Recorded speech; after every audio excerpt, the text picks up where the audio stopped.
meron tayong unit na 203 manual fold. Ang price niya po is 56,990. Yan, manual fold po yan ha. Kahit manual fold na siya, meron siyang remote. So, please ko lang tong bago naming unit na color. Color lang, yung colorway niya. May tuto niya no, naka-orange siya no. Sangkap pa. Yan. So, napakagaan lang dito. Almost 22 kilos ang bigat niya. Meron pa rin siyang manual push. Itong red na to, kung ibaba nyo yan, dito tulak-tulak na po yan. So, pwede na ito lang ang ating unit.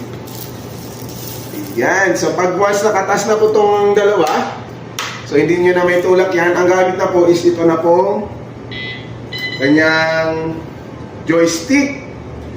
So, ang joystick, kung saan mo siya ituro, doon siya pupunta. Halimbawa, sa right, turo niya sa right, then sa left, ituro sa forward, harap, then backward.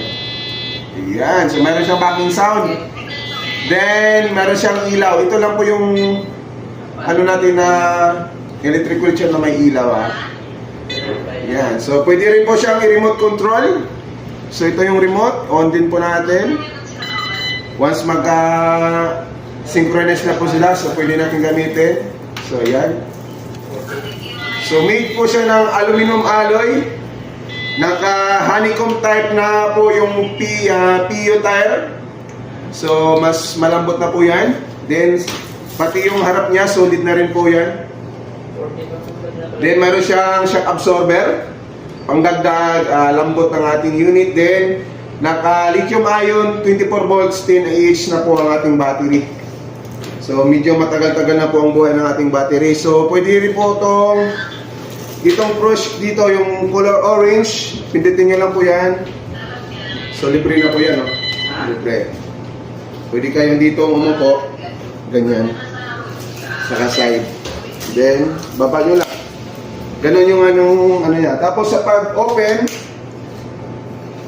pwede natin itong tupiin. Ito po yung kanyang lock.